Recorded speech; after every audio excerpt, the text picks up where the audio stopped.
मुगलों की सच्चाई जो अब सामने आई उस पर आखिर कैसे 8वीं की किताब में, एनसीईआरटी की 8वीं की किताब में बड़ा बदलाव कर दिया गया है। 8वीं क्लास की सामाजिक विज्ञान के सिलेबस में यह बदलाव किया गया है और अब मुगल काल को धार्मिक असहिष्णुता का उदाहरण बताया गया है।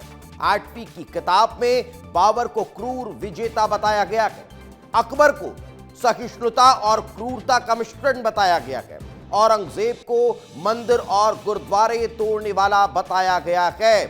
तो एनसीईआरटी की सामाजिक विज्ञान की नई किताब में इतिहास के पन्नों को अब नए सिरे से देखा गया है।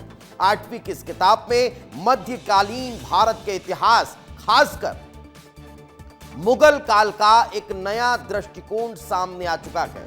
इसमें मुगल शासक अकबर को महान बताने के बजाय उसके शासन में हिंदुओं पर हुए क्रूरता का भी जिक्र है।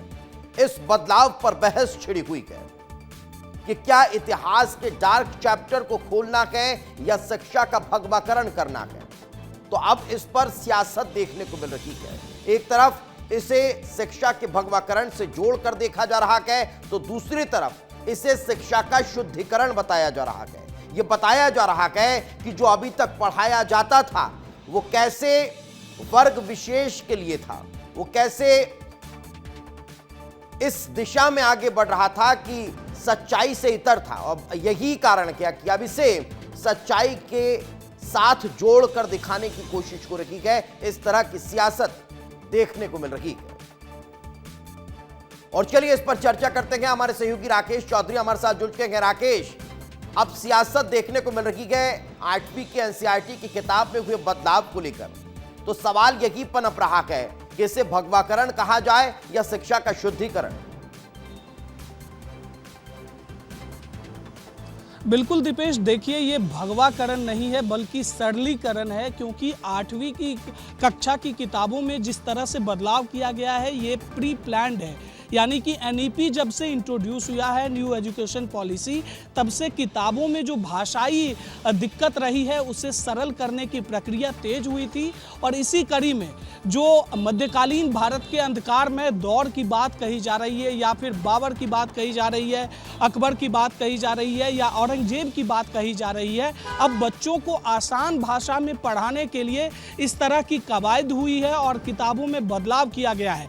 हालांकि जहां तक ये राजनीति का विषय है, इसे भगवाकरण का नाम दिया जा सकता है, लेकिन इतिहास का असर हमेशा वर्तमान और भविष्य पर पड़ता है। और जिस तरह से मध्यकालीन भारत में चाहे वो अकबर हो या फिर बाबर हो या फिर शाहजहां हो, जिस तरह से देश में आक्रांताओं ने अपना राज स्थापित किया, उसका असर आज भी देखने को मिल रहा है। मंदिर तोड़े गए थे, ये इतिहास का भाग है, लेकिन उसका असर आज के दौर में देखिए कि सुप्रीम कोर्ट तक मामला पहुंच जाता है, चाहे श्री कृष्ण जन्मभूमि का मसला हो या फिर अयोध्या राम मंदिर का मसला हो। तो इस तरह से अब उस चैप्टर को, जो डार्क साइड है इतिहास का, उसे बच्चों को बताने के लिए न्यू एजुकेशन पॉलिसी के तहत इसमें बदलाव किया गया है। और इससे कोई भी कन्नी नहीं काट सकता कि उस दौर में भारत में क्या हुआ था। हालांकि जो भगवाकरण करने की बात हुई थी, तो निश्चित तौर पर इस देश में कई राजा हुए, मैं नाम नहीं लेना चाहता चूंकि विवादित ये विषय है। कई राजा ने अपने राज को बढ़ाने के लिए अपने देश में ही जो है हमला किया था।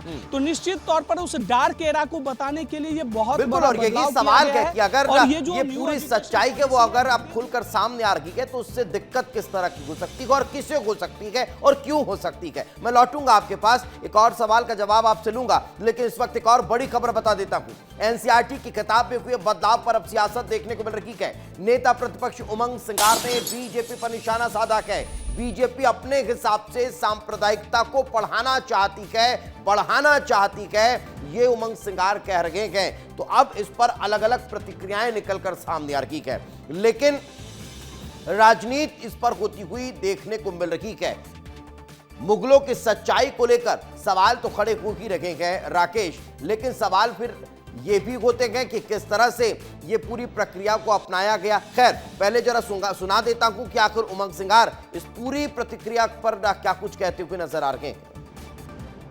ये एक सांप्रदायिक विषय है और सांप्रदायिकता के आधार पर चुनाव जीतने की जंग है। किताबें और कहानियों से भारतीय जनता पार्टी स्कूलों में नहीं पढ़ाना चाहती, अपने हिसाब से जो सांप्रदायिकता वो पढ़ाना चाहती।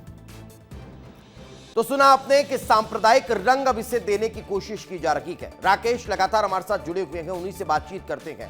राकेश, यहां तो सवाल फिर ये खड़ा होता है कि आखिर ये सच छिपाया किसने, और अब अगर सच सामने आ रहा है तो उससे दिक्कत किसे है?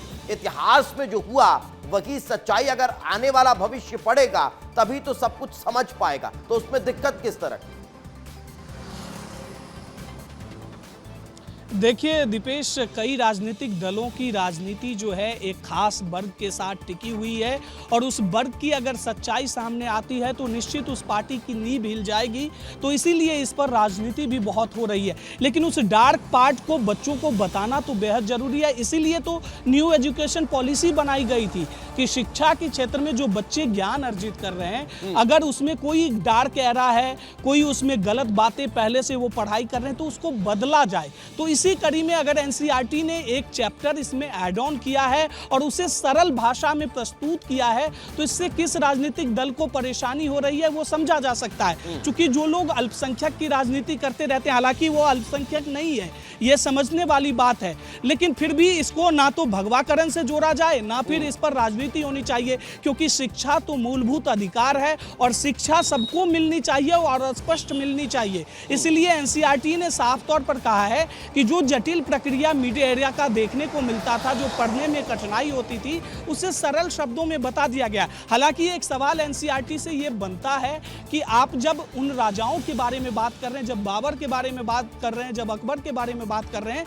तो वो आक्रांता राजा जो भारत के भी थे उनके बारे में भी इसमें जोड़ना चाहिए, क्योंकि वो मिड एरा में थे और उन्होंने भी कई जगह पर हमला किया था, कई जगह जिन्होंने साथ दिया था। सीधे तौर पर अगर हम कह लें कि चाहे औरंगजेब को, चाहे अकबर को, चाहे बाबर को, उनका साथ जिन लोगों ने दिया उस मिड एरा में, जो लोग इस तरह से भारत में ही आक्रमण कर रहे थे, उन पर भी सवाल होने चाहिए, उनका भी जिक्र शिक्षा के इस शुद्धिकरण के दौरान होना चाहिए। अब देखने वाली बात होगी कि इस पर किस तरह से और आगे सियासत देखने को मिलती है। फिलहाल बहुत बहुत शुक्रिया इस तमाम जानकारी के लिए हमारे साथ चर्चा में जुड़ने के लिए राकेश।